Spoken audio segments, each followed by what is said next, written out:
ग्रामपंचायत निवडणूक प्रक्रियेतील संपूर्ण तालुक्याचे लक्ष लागून राहिलेल्या रोपळे ग्रामपंचायतीमध्ये सत्ताधारी दिनकर बापू कदम यांच्या गटाचा दारुण पराभव झाला आहे।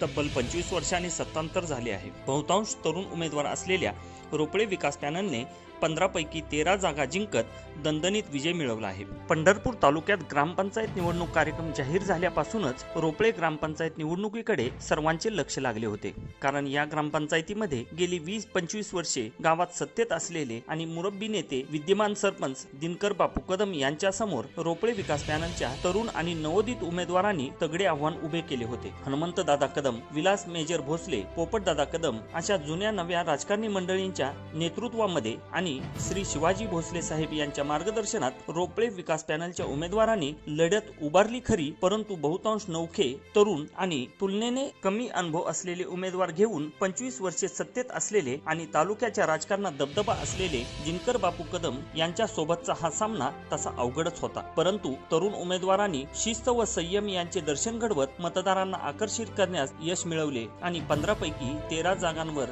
विजय मिळवत घवघवीत यश मिळवले। गावातील 5 वार्डपैकी वार्ड क्रमांक 1 मध्ये नंदा बंडगर यांनी नवनाथ बंडगर यांचा, हनुमंत कदम यांनी गणेश कदम यांचा, तर सावित्रा रितोंड यांनी सुरेखा खपाले यांचा पराभव केला आहे। वार्ड क्रमांक 2 मधून शशिकला चव्हाण, नसीफा शेख आणि विजया कदम या उमेदवारांनी बाजी मारली आहे। 3 नंबर वार्ड मधून विष्णू खरे यांनी काजल खरे यांना, मंगल मारुती पाटोळे यांनी मंगल दत्तात्रय पाटोळे यांना, कमल लोखंडे यांनी मंदाकिनी माळी यांना धोबी पछाड दिला आहे। 4 नंबर वार्ड मध्ये गोविंद बंडगर यांनी दादासाहेब कांबळे, विलास भोसले यांनी महादेव भोसले व अभिमन्यू बिस्किटे तसेच उषा शेडगे यांनी ज्योती भोसले यांच्यावर मात करून विजय संपादन केला आहे। वार्ड क्रमांक 5 मध्ये सर्वात जास्त चुरस पाहायला मिळाली। या वार्डात सारिका भोसले यांनी अलका गायकवाड यांना, सुरेखा नागनाथ जाधव यांनी सुरेखा बालाजी जाधव यांना, तर अनिल कदम यांनी विद्यमान सरपंच दिनकर कदम यांना पराभूत करून विजय संपादन केला आहे।